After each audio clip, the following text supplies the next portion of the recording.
Hello and আসসালামু আলাইকুম। এই ভিডিওতে পবিত্র কোরআনের আলোকে হাদিস এবং ফিকহ সম্পর্কিত কিছু প্রশ্নের বিস্তারিত উত্তর দেব। এই বিষয়ে আমার অবস্থান পরিষ্কার করব এবং এ নিয়ে আমার নিজের কিছু প্রশ্ন রাখব। আমি সাধারণত আমার ভিডিওর শুরুতে কোনো ট্রিকি বা চটকদার ইন্ট্রো দেই না, but in case of this video I can guarantee that মনোযোগ দিয়ে শেষ লাইন পর্যন্ত দেখলে আপনি আস্তিক, নাস্তিক, ধর্মপ্রাণ মুসলমান বা মাওলানা যেই হন, এই ভিডিওটি আপনার ইসলাম ধর্মের প্রচলিত রীতি রেওয়াজ সম্পর্কে আজন্মলালিত ধারণার আদ্যপন্ত বদলে দেবে ইনশাল্লাহ। মাইন্ড ম্যানেজমেন্ট সিরিজে ডায়ালগ উইথ এন এথিস্ট শিরোনামে নাস্তিক সহকর্মী নোয়ার সাথে কথোপকথনের মাধ্যমে আমাদের মনোজগতে ধর্মবিশ্বাস অবিশ্বাসের প্রভাব ব্যাখ্যা করার চেষ্টা করেছি। ভিডিও ডিসক্রিপশনে সে ভিডিওর লিঙ্ক দেয়া আছে, যেখানে সংকলিত, সংগৃহীত বা বর্ণিত হাদিস পালনের বাধ্যবাধকতা নিয়ে প্রশ্নবোধক আলোচনা করেছি, কারণ কোরআনি মুসলমানদের জন্য আল্লাহর পক্ষ থেকে clear, complete and detailed guidance. এবং এই ভিডিওতে আমি রক সলিড হার্ডকোর লজিক দিয়ে, ক্রিস্টাল ক্লিয়ার রেফারেন্স দিয়ে, একেবারেই নিরপেক্ষ নির্মোহ বিশ্লেষণের মাধ্যমে এটা সন্দেহাতীতভাবে, প্রশ্নাতীতভাবে প্রমাণ করব ইনশাল্লাহ। এবং আমি বিশ্বাস করি ধর্মের নামে অধর্মের চর্চা বা দিনভর পণ্ডশ্রমের আগে গভীর মনোযোগ দিয়ে সবারই এই ভিডিওটি দেখা দরকার। আমি ব্যক্তিগতভাবে ধর্ম নিয়ে কারোর সাথে বিতর্ক করি না। নোয়ার সাথে আমার কথোপকথনটা ডিবেট ছিল না, ছিল ডায়ালগ বা ডিসকাশন। ডিবেট মানে সেখানে জয় পরাজয়ের একটা ব্যাপার থাকে, নিজের জানা বা বিশ্বাসকে এস্টাবলিশ করার একটা প্রচেষ্টা থাকে। ডায়ালগ বা ডিসকাশনের উদ্দেশ্য বেটার আন্ডারস্ট্যান্ডিং। সুতরাং ডিবেটরদের এই ভিডিওতে কমেন্ট করার দরকার নেই, আপনাদের আগাম ওয়াক ওভার দিয়ে দিলাম। যারা সত্য জানতে সচেষ্ট, পরিচিত বৃত্তের বাইরে ভাবতে প্রস্তুত, ডিসকাশনে অংশ নিতে চান, আপনার মতামত, সংযোজন, নতুন দৃষ্টিভঙ্গি বা রেফারেন্স যোগ করবেন, যা আমাদেরকে আরও সমৃদ্ধ করবে। ধর্ম বলতে আমরা বেশিরভাগ মানুষ যা বুঝি, ফরজ, ওয়াজিব, সুন্নত, মুস্তাহাব, মাকরুহ, হারাম, এক কথায় যাবতীয় প্রচলিত পরিচিত ধর্মীয় রীতিরেওয়াজের বেশিরভাগেরই অন্যতম প্রধান ভিত্তি হচ্ছে হাদিস এবং ফিকহ। হাদিসের আলোকে যেটাকে সুন্নত, মুস্তাহাব বা মাকরুহ বলা হচ্ছে, ফিকহি দৃষ্টিকোণ থেকে আবার সেটাকে ফরজ, ওয়াজিব বা হারাম বলা হচ্ছে। টিভিতে বা অনলাইনে যত মাসলা মাসাইলের অনুষ্ঠান দেখবেন, বেশিরভাগ মাসলার ভিত্তি হচ্ছে হাদিস এবং ফিকহি বিশ্লেষণ। হাদিস বলতে বোঝাচ্ছে বুখারী, মুসলিম, তিরমিজি, আবু দাউদ, নাসাই, ইবনে মাজা, বাইহাকি, এসব হাদিস গ্রন্থে বর্ণিত হাদিস। এবং ফিকহ মানে ইমাম আবু হানিফা, শাফি, মালিক, আহমদ ইবনে হাম্বলের ফতোয়া বা মত। কিন্তু এসব হাদিস বা ফিকহ সিদ্ধান্ত পালনের বাধ্যবাধকতা কতটুকু? এসব হাদিস বা ফিকহ গ্রন্থের স্বীকৃতি বা অনুমোদনের ভিত্তি কি? কারণ এসব হাদিস গ্রন্থ সংকলিত হয়েছে নবীজির ইন্তেকালের কয়েকশো বছর পর। প্রথমে এ প্রশ্নের ফর্মাল ইনফর্মাল যেসব উত্তর পেয়েছি তা নিয়ে আলোচনা করা যাক। মাসুমা আক্তার একটা উত্তর দিয়েছেন যার সাথে আমি সম্পূর্ণ একমত এবং এ যাবৎ প্রাপ্ত সবচেয়ে যৌক্তিক উত্তর। Allah has said in Quran that Nabi Karim Muhammad sallallahu alaihi wasallam says we must follow Quran and Hadith. যদিও তিনি স্পেসিফিক রেফারেন্স বা আয়াতের নাম্বার উল্লেখ করেননি, সম্ভবত তিনি সূরা আল ইমরানের 32 নম্বর আয়াতের কথা বলেছেন। কুল আতিউল্লাহ ওয়া রাসূল, হে নবী আপনি বলুন আল্লাহ ও রাসূলের আনুগত্য করো। এর আগের আয়াতটিও প্রাসঙ্গিক, অর্থাৎ সূরা আল ইমরানের 31 নম্বর আয়াত। কুল ইন কুনতুম তুহিব্বুনাল্লাহা ফাত্তাবিউনি, হে নবী আপনি বলুন যদি তোমরা আল্লাহকে ভালোবাসো তবে আমার অনুসরণ করো। সুতরাং এটা সন্দেহাতীতভাবে প্রমাণিত যে নবীজির আনুগত্য এবং তার সিরাত ও সুন্নতের অনুসরণ বাধ্যতামূলক। কিন্তু নবীজির সিরাত ও সুন্নতের নির্ভুল, নির্ভেজাল বিবরণ কেবলমাত্র কোরআনেই আছে। আমরা হাদিস বা সুন্নত বলতে নবীজির কথা, কাজ এবং অনুমোদনকেই বুঝি। তো নবীজি কি বলেছেন, কি করেছেন, কি করতে নিষেধ করেছেন বা কি অনুমোদন দিয়েছেন? আল্লাহ নবীকে যা বলতে বলেছেন, যা করতে বলেছেন বা যা করতে নিষেধ করেছেন, তাই না? সূরা আল ইমরানের এই দুটি আয়াতের শুরুতে কুল শব্দটি এসেছে, যার অর্থ বলুন। অর্থাৎ আল্লাহ নবীকে বলেছেন হে নবী আপনি বলুন। কোরআনে এমন শত শত আয়াত আছে যাতে আল্লাহ নবীকে বলতে বলেছেন, তেলাওয়াত করতে বলেছেন, আদেশ করতে বা নিষেধ করতে বলেছেন। শুধু কুল শব্দটি কতগুলো আয়াতের শুরুতে এসেছে ধারণা করতে পারেন? 332টি আয়াতের শুরুতে। এবং এর অনেক ক্ষেত্রেই পরের আয়াতগুলো আগের আয়াতেরই ধারাবাহিকতা। আর পুরো কোরআন জুড়েই তো আল্লাহ নবীকে উদ্দেশ্য করে বলেছেন আপনি এটা করুন, আপনি এটা করবেন না। যেমন ফাআম্মাল ইয়াতীমা ফালা তাকহার, আপনি ইয়েতিমের প্রতি কঠোর হবেন না। ওয়া আম্মাস সাইলা ফালা তানহার, আপনি প্রশ্নকর্তা বা সাহায্য প্রার্থীকে ধমক দিবেন না। ওয়া আম্মা বিনিআমাতি রাব্বিকা ফাহাদ্দিস, আপনি আপনার প্রতিপালকের অনুগ্রহ বর্ণনা করুন। এমন করেন, করবেন না অনেক অনেক উদাহরণ দেয়া যাবে। সুতরাং নবীজির কথা, কাজ, অনুমোদনের স্পষ্ট বিবরণ কোরআনেই আছে। এবারে কমেন্টের দ্বিতীয় অংশ। Namaz is not mentioned in Quran because the word namaz is Farsi. but in Arabic it's salat. That is mentioned in Quran. এটা অবশ্য ভিন্ন প্রসঙ্গ। আমিও একই কথাই বলেছি যে কোরআনে যেহেতু সালাত শব্দটা আছে তার ফার্সি নামাজ নাম দেওয়ার প্রয়োজন ছিল না। প্রসঙ্গত কোরআনে 82 বার সালাতের কথা আছে, এর মধ্যে 79 বারই সালাত শব্দ দ্বারা আমাদের প্রচলিত নামাজকে বোঝানো হয়নি। সালাত নিয়ে পরবর্তী কোনো ভিডিওতে বিস্তারিত আলোচনা করব। হাদিস was not a book, but people had mentioned hadith similar to Quran. That's how all these imams had written those hadiths. অর্থাৎ সাহাবীরা হাদিস মুখস্থ করে রেখেছিলেন যা কয়েক জেনারেশন পর ইমাম বুখারী, মুসলিম, তিরমিজি প্রমুখ ইমামরা সংগ্রহ এবং সংকলন করেছেন। কিন্তু এটা ঐতিহাসিক সত্য, রিলিজিয়াস ট্রুথ না। ঐতিহাসিক সত্য পলিটিক্যালি মোটিভেটেড, টুইস্টেড, ফ্যাব্রিকেটেড, তাই তা ডিবেটেবল ফ্যাক্ট, অ্যাবসোলুট ফ্যাক্ট না। হিস্টোরিক্যাল এভিডেন্স রিক্রিয়েট করা যায়, ডেস্ট্রয় করা যায়, টেম্পার করা যায়। আমাদের মুক্তিযোদ্ধারা এখনো অনেকেই জীবিত, তবে এর নির্ভেজাল সত্য জানা কঠিন।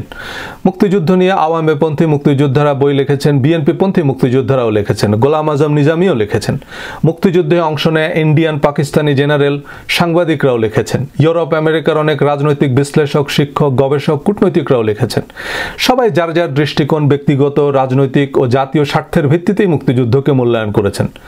এখন আপনি কোনটাকে সত্য বলে মানবেন? যেটা আপনার ইন্টারেস্ট সার্ভ করে। আর রিলিজিয়াস ট্রুথ মানে এটা আমাকে বিশ্বাস করতেই হবে, তা আমার ইন্টারেস্ট সার্ভ করুক বা না করুক, তা আমার বোধগম্য হোক বা না হোক। আলিফ লাম মিম এর অর্থ কি জানি না, কিন্তু এটা যে কোরআনের অংশ তা অবিশ্বাস করার কোনো সুযোগ নেই। এক বা একাধিক সাহাবীর বরাত দিয়ে ইমাম বুখারী বা ইমাম বাইহাকি যা বলেছেন তাকে নবীজির বক্তব্য হিসাবে বিশ্বাস করা এবং সেসব বর্ণনাকে কোনো ধর্মীয় বিধিনিষেধের একমাত্র ভিত্তি হিসাবে মানা কি আমাদের রিলিজিয়াস অব্লিগেশনের মধ্যে পড়ে? আমাদের রিলিজিয়াস অব্লিগেশন কি? আমান্তু বিল্লাহি ওয়া মালাইকাতিহি ওয়া কুতুবিহি ওয়া রাসূলিহি, আল্লাহর উপর বিশ্বাস, তার ফেরেশতাগণের উপর বিশ্বাস, তার কিতাবসমূহের উপর বিশ্বাস এবং তার রাসূলগণের উপর বিশ্বাস। এখন যে কয়জন নবীর নাম কোরআনে উল্লেখ আছে এর বাইরে স্পেসিফিক কাউকে নবী হিসাবে বিশ্বাস করা বা ঘোষণা দেওয়ার কোনো অবকাশ কি আছে? যে কয়জন ফেরেশতা বা আসমানি কিতাবের উল্লেখ আছে এর বাইরে কোনো কিছুকে বিশ্বাস বা অনুমোদনের এখতিয়ার কারও আছে? নবীজির হাদিস বর্ণনাকারী সাহাবী বা সংগ্রহ সংকলনকারী ইমামদের কি কোরআন অনুমোদন দিয়েছে? হযরত আনাস রাদিয়াল্লাহু তাআলা নামে আদৌ কোনো সাহাবী ছিলেন এবং তিনি সত্যবাদী, বিশ্বস্ত ছিলেন, এটা বিশ্বাস করা কি আমাদের ধর্মীয় বাধ্যবাধকতার মধ্যে পড়ে? তাহলে তো বলতে হবে আমান্তু বিল্লাহি ওয়া মালাইকাতিহি ওয়া কুতুবিহি ওয়া রাসূলিহি ওয়া আসহাবিহি ওয়া আবু হুরায়রা ওয়া ইমাম বুখারী ওয়া শাফিঈ ওয়া জাকির নায়েক ওয়া সজল ভাই আজমাইন। পবিত্র কোরআন লাওহে মাহফুজে সংরক্ষিত, যেখানে জিবরাইল আলাইহিস সালাম ছাড়া আর কোনো ফেরেশতারও অ্যাক্সেস নাই। জিবরাইল আলাইহিস সালামই একমাত্র ওহীবাহক ফেরেশতা, যার উপাধি হচ্ছে জিবরাইল আমিন। আমিন অর্থ সত্যবাদী, বিশ্বস্ত। অর্থাৎ আল্লাহ তার মেসেজ ক্যারি করার জন্য সবচেয়ে বিশ্বস্ত ফেরেশতাকে নির্বাচন করেছেন। আর মানুষের কাছে আল্লাহর মেসেজ পৌঁছে দেওয়ার জন্য একমাত্র মেসেঞ্জার অফ গড হচ্ছেন প্রফেট সাল্লাল্লাহু আলাইহি সাল্লাম। কখনো কি এমন হয়েছে যে নবীজি ঘুমাচ্ছিলেন, অসুস্থ বা ব্যস্ত ছিলেন, তো জিবরাইল মেসেজটা হযরত আয়েশা, হযরত আবু বকর বা আবু হুরায়রা রাদিয়াল্লাহু তাআলা আনহুর কাছে দিয়ে গেছেন?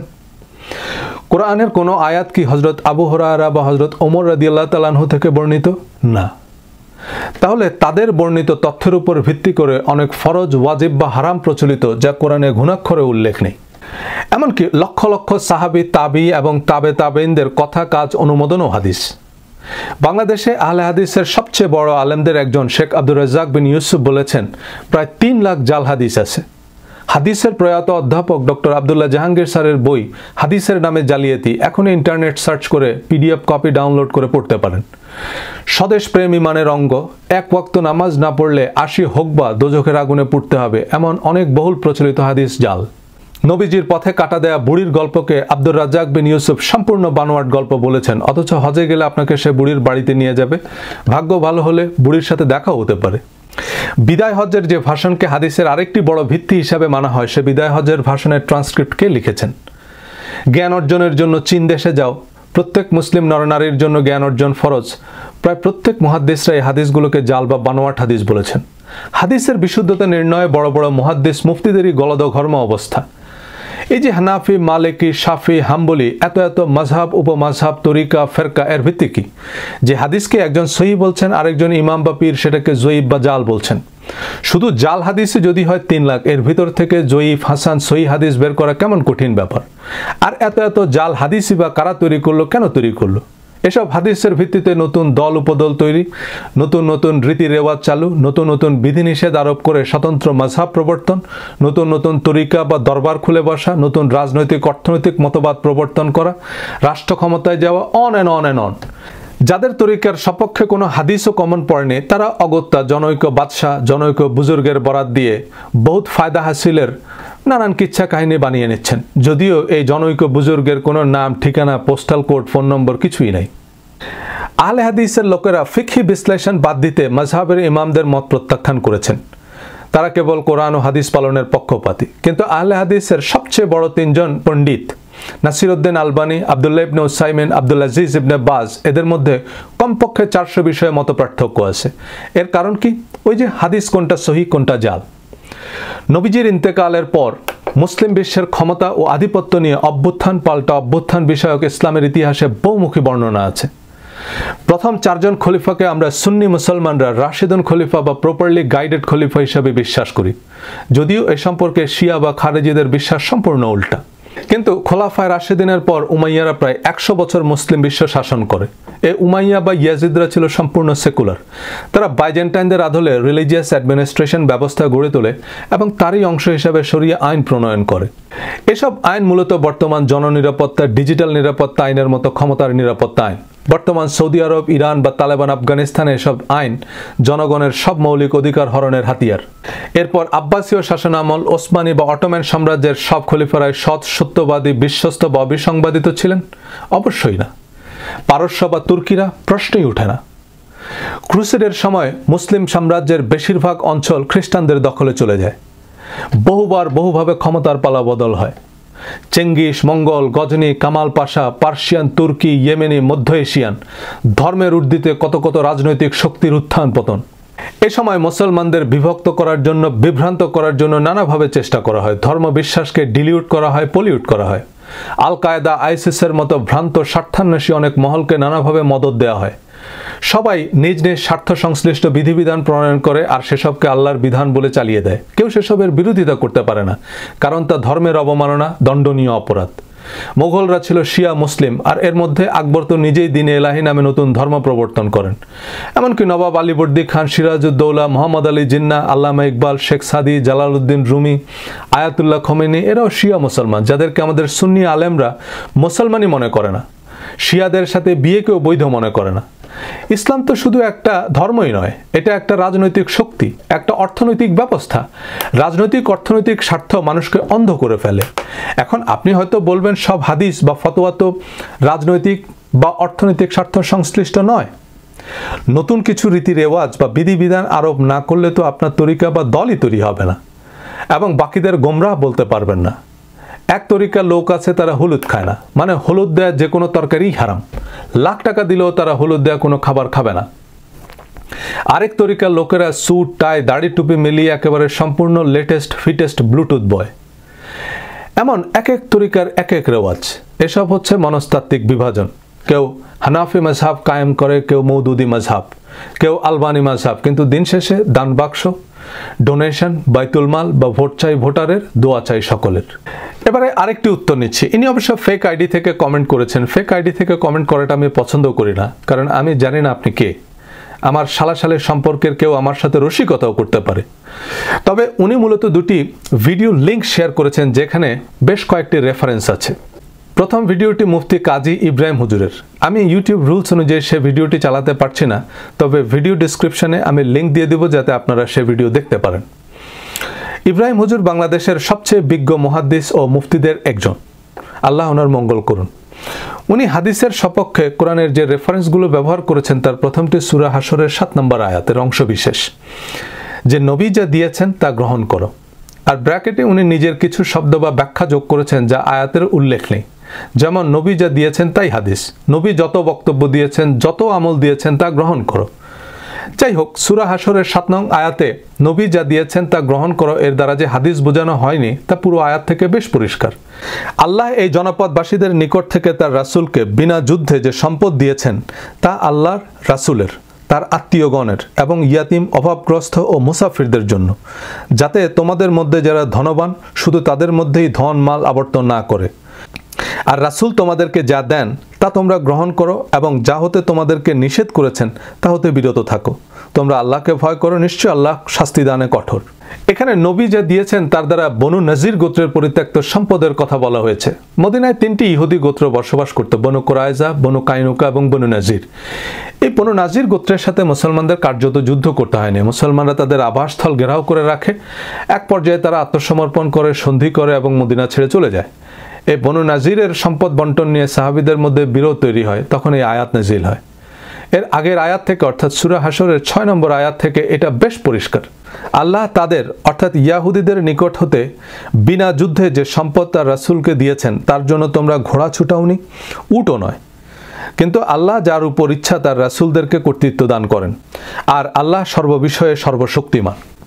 বনু নাজিরের এই এলাকা যা মুসলিমদের দখলে এসেছিল তা মদিনা থেকে 3-4 মাইল দূরে অবস্থিত, অর্থাৎ মুসলমানদেরকে এর জন্য সুদীর্ঘ সফর করার প্রয়োজন পড়েনি এবং এর জন্য মুসলিমদেরকে উট ও ঘোড়াও দৌড়াতে হয়নি। অনুরূপ যুদ্ধ করারও প্রয়োজন পড়েনি, বরং সন্ধির মাধ্যমে এই এলাকা জয় হয়েছে। সুতরাং নবী যা দিয়েছেন মানে সেই বিনা যুদ্ধে প্রাপ্ত সম্পদ থেকে নবী যা দিয়েছেন তা গ্রহণ করো, আর যা নিতে বারণ করেছেন তা থেকে বিরত থাকো। আর নবী যা দিয়েছেন তার অর্থ যদি হুজুরেরটাও নিই, নবীকে কোরআন শরীফ দিয়েছেন নাকি বুখারী শরীফ দিয়েছেন? হুজুর দ্বিতীয় যে রেফারেন্সটা দিয়েছেন সূরা আল ইমরানের 31 নম্বর আয়াত, কুল ইন কুনতুম তুহিব্বুনাল্লাহ ফাত্তাবিউনি, যেটা অলরেডি আলোচনা করেছি মাসুমা আপার কমেন্টে। যদিও হুজুর সে আয়াতের অনুবাদে নিজস্ব কিছু বক্তব্য বা বিশ্লেষণ যোগ করেছেন, আপনারা চাইলে সঠিক অনুবাদটা চেক করে দেখতে পারেন। তৃতীয় রেফারেন্স হিসাবে সূরা আদ-দোহার শেষ আয়াত, ওয়া আম্মা বিনি'মাতি রাব্বিকা ফাহাদ্দিস। হুজুর এই আয়াতের অর্থ করলেন, তুমি তোমার প্রতিপালকের কাছ থেকে যে নেয়ামত বা ওহির জ্ঞান পেয়েছো সেগুলোর হাদিস বর্ণনা করো। ফাহাদ্দিস থেকে হাদিস পাওয়া গেছে। ফাহাদ্দিস শব্দের অর্থ বর্ণনা করা, হাদিস বর্ণনা করা নয়। হাদিস শব্দের অর্থ কথাবার্তা, বর্ণনা বা নেরেশন। সূরা লোকমানের 6 নম্বর আয়াত, ওয়া মিনান নাসি মান ইয়াশতারি লাহওয়াল হাদিসু লিয়ুদিল্লা আন সাবিলিল্লাহ। কিছু মানুষ আছে যারা মানুষকে আল্লাহর পথ থেকে বিচ্যুত করার জন্য অবান্তর হাদিস সংগ্রহ করে। এখানে লাহওয়াল হাদিস মানে অবান্তর কথাবার্তা, কিচ্ছা কাহিনী, ভিত্তিহীন বানোয়াট গল্প। যদিও এই আয়াতে লাহওয়াল হাদিস বা অবান্তর কথাবার্তা হিসেবে অনেকে উদরপিণ্ডি বুদরগাড়ে চাপিয়ে গান বাজনাকে হারাম করেছেন। এমনকি ছোটবেলায় অনেক হুজুরকে এই আয়াতের ভিত্তিতে অঙ্ক, ইংরেজি, বিজ্ঞান এসব দুনিয়াবি পড়াশোনাকেও হারাম বলতে শুনেছি। যাই হোক, গান বাজনা হারাম নয়। হযরত দাউদ আলাইহিস সালামের মুজিজা ছিল ওনার গায়কী। আমাদের অব্লিগেটরি রিলিজিয়াস বিলিফ অনুযায়ী হযরত দাউদ আলাইহিস সালাম ছিলেন greatest singer of all time. এটা কিভাবে সম্ভব যে একটা হারাম জিনিস আল্লাহ মুজিজা হিসাবে তার কিতাব প্রাপ্ত একজন পয়গম্বরকে দিবেন? আপনি হয়তো বলতে পারেন, হযরত দাউদ আলাইহিস সালাম তো আর অশ্লীল বা অবান্তর গান গাইতেন না। অশ্লীল অবান্তর গান কেন? কথা বলাও অনুচিত, তাই বলে কি কথাই বলা যাবে না? যাই হোক, সূরা দোহার শেষ আয়াতের অর্থ, আপনি আপনার প্রতিপালকের নিয়ামত বা অনুগ্রহ বর্ণনা করুন, হাদিস বর্ণনা নয়। আর প্রতিপালকের নিয়ামত বা অনুগ্রহ হচ্ছে কোরআন শরীফ, আবু দাউদ শরীফ নয়। সূরা মায়েদার 3 নম্বর আয়াত, এবং এটা কোরআনের সর্বশেষ নাজিলকৃত আয়াত। আল ইয়াউমা আকমালতু লাকুম দীনাকুম ওয়া আতমামতু আলাইকুম নি'মাতি ওয়া রাদিতু লাকুমুল ইসলাম দীনান। আজ আমি তোমাদের জন্য তোমাদের ধর্মকে সম্পূর্ণ করে দিলাম এবং তোমাদের জন্য আমার নিয়ামতকে পরিপূর্ণ করে দিলাম। কোরআনের সমাপনী আয়াতে আল্লাহ বলছেন, এই কোরআনই আমাদের জন্য আল্লাহর নিয়ামত বা জীবন বিধান, যা সম্পূর্ণ এবং পরিপূর্ণ। হুজুর এই ভিডিওতে রিচুয়াল সালাতের কথা উল্লেখ করে বলেছেন, কোরআনে তো এর ডিটেইল নেই। প্রতিদিন কত ওয়াক্ত নামাজ, কত রাকাত করে পড়তে হবে, কখন পড়তে হবে, প্রতি রাকাতে কি কি পড়তে হবে, এই ডিটেইলটুকু আল্লাহ কোরআনের 1 থেকে 2 আয়াতেই দিতে পারতেন। এবং নামাজ মুসলমানদের প্রধান ইবাদত হিসাবে এটুকু ডিটেইল তো থাকা উচিত ছিল। কিন্তু 82 বার সালাতের কথা বলা হলেও এসব আয়াতে আমাদের প্রচলিত সালাত বা নামাজের বিবরণ নেই। কেন নেই? সালাত নিয়ে পরবর্তী কোনো ভিডিওতে আরও বিস্তারিত বলবো, সাথে থাকুন। আর কোরআন কেন, প্রচলিত হাদিসও নেই এমন অনেক রীতি রেওয়াজ ধর্মে চালু আছে। লক্ষ লক্ষ দরগা, মাজার, তরিকা খোলা আছে, যেসবকে বৈধতা দেওয়ার জন্য দোয়া, তাবিজ, আজব দুনিয়া, গজব কাহিনী নির্ভর শত শত বই লেখা হচ্ছে। এছাড়া ইব্রাহিম হুজুর ইবনে মাজার প্রথম হাদিস সহ আরও কয়েকটি হাদিসের রেফারেন্স দিয়েছেন যে একটা ফেরকা আসবে, কোরআনি ফেরকা, যারা হাদিস মানবে না। যদিও আমি সেসব নিয়ে আলোচনা করতে চাচ্ছি না, কারণ আমি সেই সব ফেরকা মেরকা বুঝি না। আমি অবশ্যই নবীজির হাদিস মানি, কিন্তু নবীজির কথা, কাজ এবং অনুমোদনের বিবরণ কোরআনে well documented, clearly and completely recorded. এটা এখনই সন্দেহাতীতভাবে প্রমাণ করবে ইনশাল্লাহ। আর ইবনে মাজাহ নামে আদৌ কেউ ছিলেন কিনা বা তার বিস্তারিত সিরাত, চরিত্র বা সততা সম্পর্কে আমরা জানি না। এবং জানাটা জরুরিও নয়, কারণ তা বিশ্বাস করা আমাদের জন্য বাধ্যতামূলক তো নয়, অনুমোদিতও নয়। যেটা সন্দেহের ঊর্ধ্বে নয় তা জীবন বিধান হিসাবে প্রযোজ্য হতে পারে না। 90% জীবাণুমুক্ত পানি 100% পানিবাহিত রোগের কারণ। হাদিসের প্রয়োজনীয়তা বা উপযোগিতা নিয়ে যাবতীয় যুক্তি প্রমাণের সারাংশ হচ্ছে যে কোরআনে সব কিছু ক্লিয়ারলি, কমপ্লিটলি বা সবিস্তারে বলা হয়নি, কিন্তু এটা যে জলজ্জান্ত মিথ্যাচার, চলুন দেখি কোরআন কি বলছে। কোরআন যে clear, complete, detailed and full of wisdom, চলুন তার অকাট্য প্রমাণাদি নিয়ে আলোচনা করা যাক। সূরা বাকারা 2 নং আয়াত, যালিকাল কিতাবু লা রাইবা ফিহি হুদাল লিল মুত্তাকিন। This is the book about which there is no doubt, a guidance for those conscious of Allah. এই হচ্ছে সেই কিতাব যাতে বিন্দুমাত্র সন্দেহ নাই, মুত্তাকি বা আল্লাহর প্রিয় ভাজনদের জন্য হেদায়া বা গাইডেন্স। সো কোরআনে বিন্দুমাত্র সন্দেহ নাই, এতে জাল, জয়ীফ, হাসান কোনো আয়াত নেই এবং কোরআনই মুত্তাকিদের জন্য পথ প্রদর্শক। সূরা শুআরা 2 নম্বর আয়াত, These are the verses of the clear book. এগুলো হচ্ছে সুস্পষ্ট কিতাবের আয়াত। মুবিন মানে স্পষ্ট, যেমন ফাতহুম মুবিন, সুস্পষ্ট বিজয়। সূরা নূর আয়াত 34, ওয়ালাকাদ আনজালনা ইলাইকুম আয়াতিম মুবাইয়িনাত, and we have certainly sent down to you distinct verses. আমি অবশ্যই তোমার উপর সুস্পষ্ট আয়াত নাজিল করেছি। সুতরাং কোরআনের অস্পষ্টতার অভিযোগ অবান্তর এবং মিথ্যাচার। সূরা ফুসসিলাত 3 নম্বর আয়াতে আরো বলা হয়েছে, কিতাবুন ফুসসিলাত আয়াতুহু, a book whose verses have been detailed. এই কিতাবের প্রতিটা আয়াত বিশদ, বিস্তারিত। সূরা আল-আনআমের 38 নম্বর আয়াত, মা ফাররাতনা ফিল কিতাবে মিন শাইইন, we have not missed anything in the book, or we have not neglected in the register a thing. আমি এই কিতাবে কোনো কিছুকেই বাদ দেইনি। সূরা নাহালের 89 নম্বর আয়াত, ওয়ানাজ্জালনা আলাইকাল কিতাবা তিবয়ানাল লিকুল্লি শাইইন ওয়া হুদা ওয়া রাহমাতাও ওয়া বুশরা লিল মুসলিমিন, and we have sent down to you the book as clarification for all things and as guidance and mercy and good news for the Muslims. আমি তোমার উপর এই কিতাব নাজিল করেছি সকল বিষয়ের সুস্পষ্ট বিবরণ এবং মুসলমানদের জন্য গাইডেন্স, ক্ষমা ও সুসংবাদ হিসাবে। সুতরাং কোরআন বিশদ বা বিস্তারিত নয়, এটা ডাহা মিথ্যা কথা। এখন প্রশ্ন হচ্ছে কোরআন কতখানি বিশদ? সূরা কাহাফের 109 নং আয়াতে আল্লাহ বলছেন, কুল লাউ কানাল বাহরু মিদাদাল লিকালিমাতি রাব্বি লানাফিদাল বাহরু ক্বাবলা আন তানফাযা কালিমাতি রাব্বি। Say, if the sea were ink for writing the words of my Lord, the sea would be exhausted before the words of my Lord were exhausted. হে নবী, আপনি বলুন, যদি আমার প্রতিপালকের কথার তাৎপর্য লেখার জন্য সমুদ্রের পানিও কালি হয়, তবে সমুদ্রের পানি শেষ হয়ে যাবে, কিন্তু আমার প্রতিপালকের কথা বা শব্দের তাৎপর্য লেখা শেষ হবে না। এখানে কোরআন কিভাবে এত বিশদ যে সমুদ্রের পানি শুকিয়ে যাবে তার বিস্তারিত লিখতে, এটা সংক্ষেপে বলি। আমরা সবাই জানি আমাদের নবীজির মুজিজা ছিল কোরআন শরীফ, অর্থাৎ কোরআনের সাহিত্যমান। যদিও নবীজির মুজিজা সম্পর্কে অনেক ভিত্তিহীন বানোয়াট গল্প প্রচলিত আছে, যা নিরেট নির্বুদ্ধিতা এবং নবীজির অবমাননার শামিল। অন্য কোনো ভিডিওতে আরও বিস্তারিত বলবো। সে সময়ের আরবে ছিল সাহিত্যের জয় জয়কার। সাহিত্যের সেরা সময়ে সেরা সেরা কবি সাহিত্যিকদের আল্লাহ চ্যালেঞ্জ দিয়েছেন যে তারা যেন কোরআনের সমমানের সাহিত্য রচনা করে, কিন্তু তারা তা পারেনি। এখন রবীন্দ্রনাথ বা শেক্সপিয়ারের সাহিত্য বা পিকাসো, ভিঞ্চির চিত্রকর্ম, সত্যজিতের চলচ্চিত্র আমরা মূল্যায়ন করতে পারবো না, সেটা আমাদের সীমাবদ্ধতা। কিন্তু একজন সাহিত্য বিশারদ, চারুকলা বা চলচ্চিত্র বিশেষজ্ঞ অবাক বিস্ময়ে তাকিয়ে থাকবেন। সে সময়ের বড় বড় কবি বা সাহিত্যিকরাও কোরআনের সাহিত্যিক উৎকর্ষতায় অভিভূত হয়েছিলেন। সাহিত্যের একটা বড় মানদণ্ড হচ্ছে রূপকতা, অর্থের ব্যাপকতা, একেবারে যথার্থ শব্দের গাঁথনিতে উপযুক্ত বাক্য গঠন। যেমন কান্না শব্দের অনেকগুলো প্রতিশব্দ আছে: howl, lament, sob, bawl, blubber, keening, mourn, snivel, sorrowing, weep, whimpering and many more. এখন সব কান্না একরকম নয়। বাড়িতে কেউ মারা গেলে বা আগুন লাগলে যে কান্না, তা হচ্ছে লেমেন্ট বা বিলাপ। আবার 4 দিন পর বা মৃত্যুবার্ষিকীর পুনর্মিলনীতে যে কান্না, তা হচ্ছে মর্নিং। পুরনো প্রেমিকার কথা মনে করে যে কান্না, তা হচ্ছে উইপিং বা চোরা কান্না। বাচ্চারা হিক্কা তুলে যে কান্না করে, তা হচ্ছে হুইম্পারিং। এখন একজন সাহিত্যিক জানে কোথায় কোন শব্দটা প্রয়োগ করতে হবে। সব জায়গায় ক্রাই শব্দটা ব্যবহার করলে আমরা কিভাবে বুঝবো যে উনি কোন কান্না বোঝাচ্ছে? কোরআনের শ্রুতি ও ছন্দের সাথে শব্দ, বাক্য এবং উপমার যে ব্যাপ্তি, তাই কোরআনের স্বাতন্ত্র্য বিস্ময়, সংক্ষিপ্ত আবার সীমাহীন। এখানে অনেকে কোরআনের তাৎপর্য হিসেবে হাদিসকে চালিয়ে দেন, কিন্তু কোরআনের ব্যাখ্যা, বিশ্লেষণ, তাৎপর্য, বর্ণনা, বিবরণ যাই বলেন তার তাফসির, হাদিস নয়। কোরআনের সাথে হাদিস বা অন্য কিছু মিশিয়ে নতুন সিদ্ধান্ত দেওয়ার বা কোরআনের ওই আয়াত মানসুখ বা বাতিল বলার সম্পর্কে সূরা কাহাফ 27 নং আয়াতে বলা হয়েছে, And recite what has been revealed to you of the book of your Lord. There is no changer of his words, and never will you find in other than him a refuge. হে নবী, আপনি পড়ুন, তোমার প্রভুর ওই কিতাব থেকে তোমার নিকট যা অবতীর্ণ হয়েছে তার শব্দাবলীর কোনো পরিবর্তনকারী নেই, এবং আপনি কখনোই আল্লাহ ছাড়া আর কাউকে নিরাপদ আশ্রয় হিসাবে পাবেন না। সুতরাং কোরআনের পরবর্তী আয়াত দ্বারা আগের আয়াত মনসুখ বা বাতিল হয়ে গেছে, এটা অবান্তর কথা। সূরা বাকারা আয়াত 85।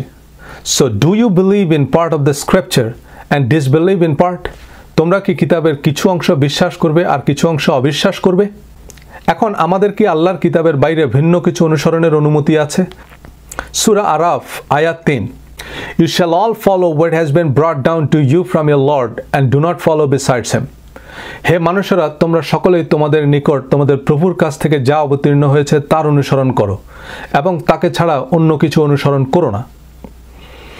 সূরা আল আনআমের 19 নম্বর আয়াতে কোরআনের সাথে অনুমোদনহীন কিছুর সংমিশ্রণকে কিভাবে ব্যাখ্যা করা হয়েছে একটু মনোযোগ দিয়ে খেয়াল করুন।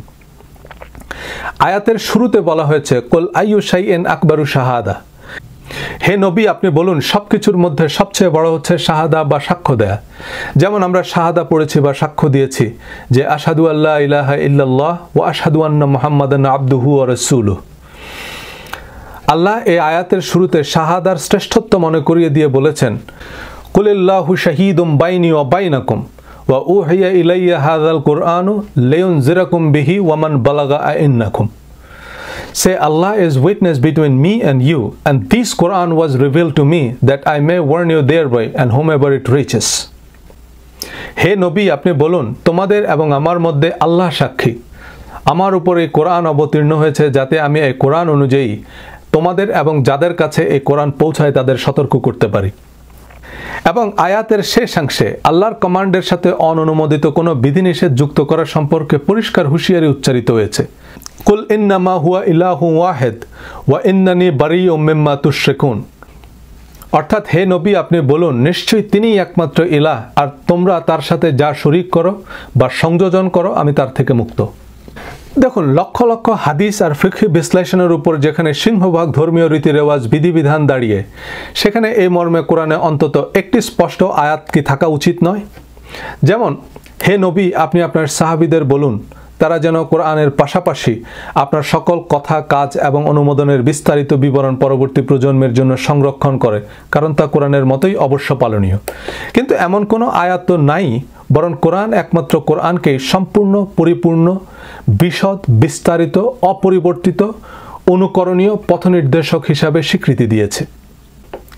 সূরা বাকারা আয়াত 42, ওয়ালা তালবিসুল হাক্কা বিল বাতিল and do not mix the truth with falsehood. তোমরা সত্যকে মিথ্যার সাথে মিশ্রিত করো না।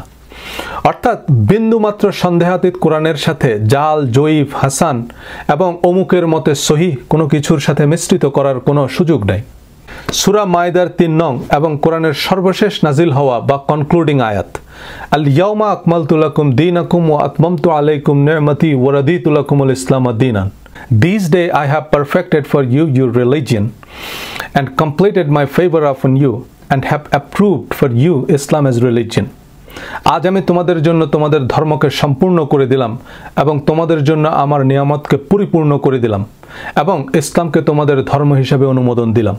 এই আয়াতগুলো দিয়ে দিনের আলোর মতো পরিষ্কার যে Quran clear, complete, detailed and full of wisdom.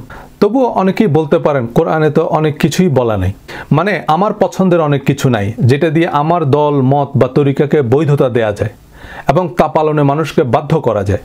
দেখুন, কোরআন তথা ইসলাম হচ্ছে সকল যুগের, সমগ্র বিশ্বের সব মানুষের জন্য পরিপূর্ণ জীবন বিধান। যেমন একটা দেশের সংবিধান ছোট্ট ওয়ালেট সাইজ একটা বই, কিন্তু সংবিধানই প্রতিটা দেশের সর্বোচ্চ আইন।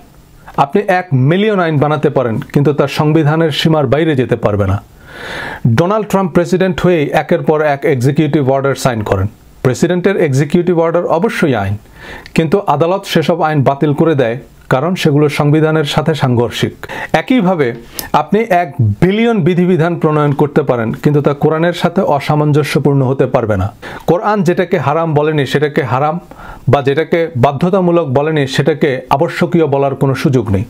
সূরা ইউনুস 59 নম্বর আয়াত, হে নবী আপনি বলুন আপনার প্রতি যা অবতীর্ণ হয়েছে তাতে আপনি কোনো কিছুকে হালাল বা কোনো কিছুকে হারাম বলার কোনো সুযোগ কি আছে? বলুন আল্লাহ আপনাকে সে অনুমতি দিয়েছে, না আপনি আল্লাহর নামে কিছু বানিয়েছেন? আপনি কোরআনের বহির্ভূত যাবতীয় রীতিরেওয়াজ ধর্ম থেকে বাদ দিলে ধর্ম বিরোধী প্রায় সব অভিযোগই ভিত্তিহীন হয়ে পড়বে। কারণ যারা ধর্মের সমালোচনা করছে তারা মূলত ধর্মের নামে যেসব প্রচলিত চর্চা তারই সমালোচনা করছে। আপনি অবশ্যই দাড়ি রাখতে পারেন, দাড়ি পুরুষের সৌন্দর্য, ব্যক্তিত্বের প্রতীক। দাড়ি রাখতে কোরআনে নিষেধ করা হয়নি। টুপি, পাগড়ি, আলখাল্লা আপনি রুচি পছন্দের হলে কোনো সমস্যা নেই, কিন্তু আপনি দাড়ি রাখাকে কি ফরজ বা ওয়াজিব বা ধর্মীয় বাধ্যবাধকতার মধ্যে ফেলতে পারেন? কারণ কোরআনে দাড়ি রাখতে বলা হয়নি। নবীজির দাড়ি ছিল বলে আমরা জানি, কিন্তু আবু জেহেলেরও ছিল। সব সাহাবীর যেমন ছিল, সব কাফের মুশরিকদেরও ছিল। ক্রুসিফাইড যিশুর যেমন দাড়ি আছে, ইহুদির রাবাইদেরও দাড়ি আছে। যোগী, ঋষি, শিখ সব ধর্মের, এমনকি অধর্মের লোকেরাও ফ্যাশন বা সময়ের আবর্তে দাড়ি রেখেছেন বা রাখছেন। সময় ঘুরে এখন আবার দাড়ি রাখা, টাকনুর উপর প্যান্ট পরার ফ্যাশন এসেছে। তো দাড়ি কেবল ইসলাম ধর্মের প্রতীক হয় কিভাবে? একজন অবশ্য তোমরা আল্লাহর সৃষ্টিকে বিকৃত করো না এই আয়াতের ভিত্তিতে দাড়ি কাটাকে আল্লাহর সৃষ্টির বিকৃতি বলেছেন। তো এই যুক্তিতে তো চুল, মোচ, নখ কিছুই কাটা যাবে না। যারা হিজাব পরেন তাদের প্রতি শ্রদ্ধা সম্মান রেখে বলছি, হিজাব এবং নেকাব এই শব্দ দুটি কোরআনের যে আয়াতে এসেছে তার সাথে ড্রেস কোডের কোনো সম্পর্ক নেই। মহিলাদের ড্রেস কোড নিয়ে কোরআনে 6 সহস্রাধিক আয়াতের মধ্যে মাত্র 3টি আয়াত আছে, যার একটি নবীজির স্ত্রীদের জন্য স্পেসিফিক, যে তারা যেন মডারেট পোশাক পরেন because of their role in the society. বাকি 2টি আয়াতের একটি সূরা নূরের 31 নম্বর আয়াত, and tell the believing women to reduce some of their vision and guard their private parts. ইমানদার মহিলাদের বলুন তারা যেন তাদের দৃষ্টি সংযত রাখে এবং তাদের প্রাইভেট পার্টকে আবৃত রাখে। এখন ব্র্যাকেটে মহিলাদের চুলের আগা থেকে পায়ের পাতা পর্যন্ত প্রাইভেট পার্ট হিসেবে বিবেচনায় নিয়ে তাদের আপাদমস্তক ঢেকে রাখতে বলা হচ্ছে, কিন্তু এর ঠিক আগের আয়াতেই অর্থাৎ সূরা নূরের 30 নং আয়াতে হুবহু একই শব্দ, একই কথা বলা হয়েছে পুরুষদের সম্পর্কে, and tell the believing men to reduce some of their vision and guard their private parts. 31 নম্বর আয়াতে অতিরিক্ত হিসাবে মহিলাদের বুক ঢেকে রাখতে বলা হয়েছে, which is very reasonable, and নিকট আত্মীয় ছাড়া অন্য পুরুষদের নিকট তাদের সৌন্দর্য প্রদর্শন করতে নিষেধ করা হয়েছে। এবং কেন করা হয়েছে তা অপর আয়াত থেকে পরিষ্কার। সূরা আহজাবের 59 নম্বর আয়াতে, that is more suitable that they will be known and not be abused. এটা উত্তম যাতে তাদের চেনা যাবে মানে এই যে তারা অভিজাত এবং স্বাধীন মহিলা, যাতে তারা অ্যাবিউজড বা বৈষম্যের শিকার হবে না। তৎকালীন আরবে দরিদ্র, নিম্ন শ্রেণী বা কৃতদাসীরা যৎসামান্য কাপড় পরত, তাই তাদের বিভিন্ন রকমের টিজিং বা সামাজিক বৈষম্যের শিকার হতে হতো। হেড স্কার্ফ, আউটার গার্মেন্টস ছিল আভিজাত্য, তাই সেসব মহিলাদের আলাদাভাবে সমীহ করত। এমনকি পুরুষদেরও head scarf, outer garments, suit বা আউটফিট আভিজাত্য হিসেবেই বিবেচিত হয়। এখন ইউরোপ আমেরিকায় মুসলিমদের আইকনিক হিজাব পরলে বরং বৈষম্যের শিকার হওয়ার সম্ভাবনা আছে। ট্রেন স্টেশনে চলন্ত ট্রেনের নিচে ধাক্কা মেরে ফেলে দিচ্ছে, এমন হেড ক্রাইম বাড়ছে। আর ইসলাম কোনো লিমিটেড কোম্পানি নয় যে আলাদা লেভেল বা লোগো থাকতে হবে। নবীজি সহ সাহাবীদের কারোরই নাম বা পোশাক নবুয়ত প্রাপ্তির পর বা ইসলাম গ্রহণের পর পরিবর্তন করা হয়নি। মুসলিম নারী পুরুষরা সমাজের শালীন, মার্জিত হিসেবে বিবেচিত এমন পোশাকই পরতেন। নাম, পোশাক দিয়ে অবশ্যই একজন মানুষের মূল্যায়ন হওয়া উচিত নয়। ইসলামে একজন মানুষের মূল্যায়ন হয় তার উত্তম চরিত্র ও সৎকর্ম দিয়ে। যাই হোক, ঐতিহাসিক প্রেক্ষাপট বিবেচনায় না নিলেও এই 2টি আয়াতে মহিলাদের পোশাকের যে গাইডলাইন তা সাধারণ সামাজিক বিধান হিসাবে দেয়া হয়েছে, অর্থাৎ সমাজে গ্রহণযোগ্য, রুচিশীল বা অভিজাত পোশাক। আমি রেফারেন্স দিয়েছি, আপনারা বিস্তারিত চেক করে দেখবেন। এই আয়াতগুলোতে ফরজ, হারাম, পাপ, পুণ্য, পানিশমেন্ট, রিওয়ার্ড, বেহেশত, দোজখ এমন কোনো শব্দ নেই। সূরা নূরের 31 নম্বর আয়াতের শেষাংশ মুমিনুন মানে ইমানদার নারী পুরুষ উভয়কেই উদ্দেশ্য করা হয়েছে। কোরআন যেসব জিনিসকে হারাম বা ফরজ করেছে সে সম্পর্কে স্পষ্ট করে হুররিমাত আলাইকুম তোমাদের উপর হারাম করা হয়েছে, বা ওহারামার রিবা সুদকে হারাম করা হয়েছে, বা কুতিবা আলাইকুম সিয়াম তোমাদের উপর রোজাকে বিধিবদ্ধ বা ফরজ করা হয়েছে, এমন শব্দ ব্যবহৃত হয়েছে। এছাড়া যেগুলো শাস্তিযোগ্য অপরাধ, সেখানে পাপ কাজ, ঘৃণ্য শয়তানের কাজ, যন্ত্রণাদায়ক শাস্তি, অপমানজনক শাস্তি, জ্বলন্ত অগ্নিকুণ্ডে নিক্ষেপ করা, এই জাতীয় শব্দ ব্যবহার করা হয়েছে। আমেলা সলেহান বা সৎকর্মের ক্ষেত্রে জান্নাত, প্রভুর কাছ থেকে পুরস্কৃত হওয়া, উত্তম প্রতিদান, এমন শব্দ ব্যবহার করা হয়েছে। সূরা ইউনুস আয়াত 59, হে নবী, আপনি বলুন আপনার প্রতি যা অবতীর্ণ হয়েছে তাতে আপনি কোনো কিছুকে হালাল এবং কোনো কিছুকে হারাম বলার কোনো সুযোগ আছে? বলুন আল্লাহ আপনাকে সে অনুমতি দিয়েছে, না আপনি আল্লাহর নামে কিছু বানিয়েছেন? সুতরাং কোরআন যা হারাম বলেনি তা হারাম বলার কোনো অবকাশ নবীকেও দেওয়া হয়নি। কোরআনে 14টি জিনিস হারাম বলা হয়েছে, পরবর্তী কোনো ভিডিওতে তা বিস্তারিত আলোচনা করব। তবে আমাদের বেশিরভাগ ধর্মপ্রাণ মুসলমান ভাই বোন খুবই আশাহত হবেন বেহেশত, দোজখ বা শাস্তি বা পুরস্কারের সাথে সম্পর্কিত কার্যক্রমের তালিকা দেখলে। কারণ তারা দিনভর বেহেশতের চাবি বানানোর বা দোজখের আগুন নেভানোর জন্য যা যা করেন তার বেশিরভাগই সিলেবাসের বাইরের জিনিস, যা পরীক্ষায় আসবে না এবং সে চাবি দিয়ে বেহেশতের দুয়ার খুলবে না। জান্নাত ও সৎকর্ম নিয়ে আরেকটি ভিডিওতে বিস্তারিত কথা বলবো। আমি জানি আমার কথার অনেক কিছুই আপনি মানতে পারছেন না, আবার ফেলেও দিতে পারছেন না, কারণ আমি যা বলছি তার rock solid hardcore logic and crystal clear reference. তবু এটাই আমাদের ধর্মীয় মনস্তত্ত্ব।